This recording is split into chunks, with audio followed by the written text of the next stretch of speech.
કચ્છ અને ગુજરાતની રસપ્રદ ઘટનાઓ અને સમાચાર જાણવા અમારી ચેનલને લાઇક અને સબસ્ક્રાઇબ કરો અને શેર કરવાનું ભૂલતા નહીં.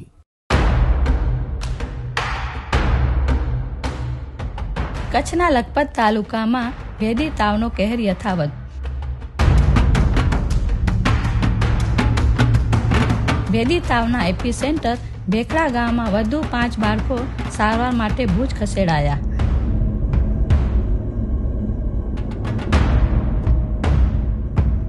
આરોગ્ય વિભાગની કામગીરી વચ્ચે પણ તાવના કેસ સામે આવતા ફફડાટ.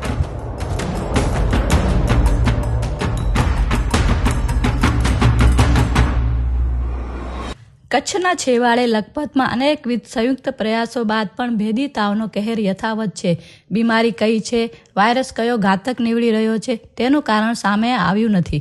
હકીકતમાં સરકાર અને તંત્ર કરવાપાત્ર કાર્યવાહી ગંભીરતાથી કરી રહી છે, પરંતુ જેના લીધે મોત થાય છે તે બીમારી કઈ છે તે એક મોટો પ્રશ્ન બની રહ્યો છે.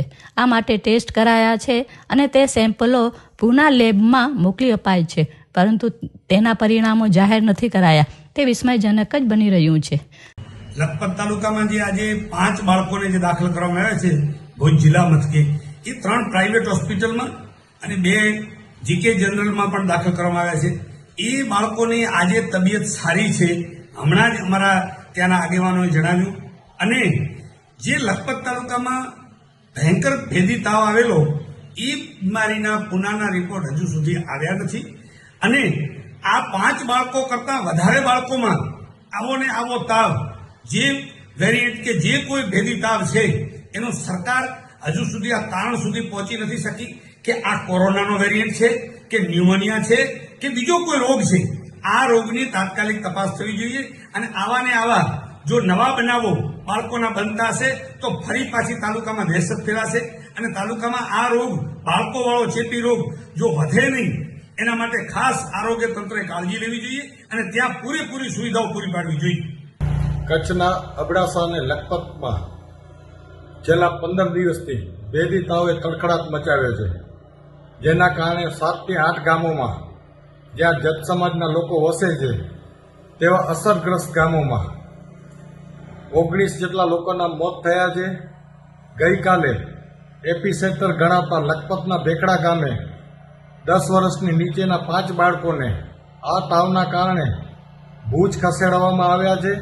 ત્યાં તે બાળકોની સારવાર ચાલી રહી છે.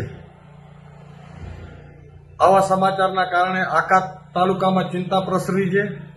ગામમાં ફફડાટ ફેલાયો છે કે આ ભેદી તાવ શા માટે લોકોને આવી રહ્યો છે, તેનું કારણ હજી સ્પષ્ટ થયું નથી.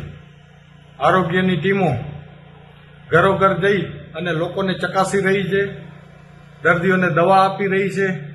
એની વચ્ચે પણ તાવ પોતાની તીવ્રતા વધારી રહ્યો છે, જે ચિંતાનો વિષય છે. અપેક્ષા અને આશા રાખીએ કે આ ભેદી તાવથી છુટકારો જલ્દી મળે.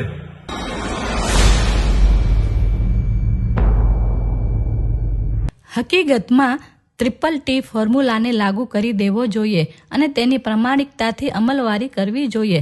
TTT એટલે કે ટેસ્ટિંગ, ટ્રેસિંગ અને ટ્રીટમેન્ટ.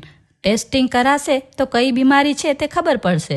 ન્યુમોનિયા, કોવિડ કે પછી સ્વાઇન ફ્લૂ છે, જે રિપોર્ટ આવે તે પ્રમાણે તેના સંપર્કવાળાને ટ્રેસિંગ કરવા જોઈએ અને એ તમામ દર્દીઓની તે અનુસાર પ્રોટોકોલથી ટ્રીટમેન્ટ કરવી જોઈએ. કચ્છ અને ગુજરાતની રસપ્રદ ઘટનાઓ અને સમાચાર જાણવા અમારી ચેનલને લાઇક અને સબસ્ક્રાઇબ કરો અને શેર કરવાનું ભૂલતા નહીં.